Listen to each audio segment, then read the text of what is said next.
Hello guys, কেমন আছেন আপনারা? আশা করি ভালোই আছেন। আজকে আমরা আছি ব্রহ্মপুত্র চর দেখবার নিগে।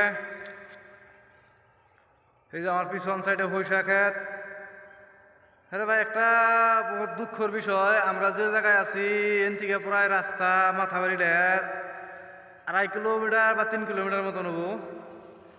এত ভিতরে আইছি, আর পরে ওই যে দেখো বাড়িঘর কেমনে ছাট বাড়িঘর। এই একটা আমার পিছন সাইডে বাড়ি, আবার আছে যে ও একটা বাড়ি, মানে এক জায়গায় একটা বাড়ি আছে। মানুষজনে কেমবা করে চলে 22 মাসে কইহার আর কি। বাজার ঘাট করবার গেলেও ভালোই অসুবিধা হয় গো, এটা বিশ্বাস। কারণ আইডিয়া যাবার গেল বোধ হয় 1-1.5 ঘন্টার আগে।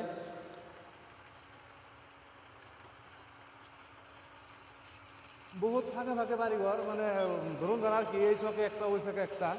আমরা একটা নদীর সুতা পার হয়ে আছি, পার হয়ে এনে খারাইছি আর কি। সুন্দর আবাদও করেন দেয় যে আমার পাশে পয়সা খেত, এই যে হস খেত, ধইনা এই যে ধইনা আলু খেত করে কাইছে, মানে বিভিন্ন ধরনের আর কি জায়গাতে আবাদ করে আর কি, আবাদ করে চলে। একদম মরুভূমি জায়গা, খালি ফুটবালু, একবারে ভুসি বালু হয়েছে, একবারে ভুসি বালু, বালু ছাড়া আর অন্য কিচ্ছু নাই।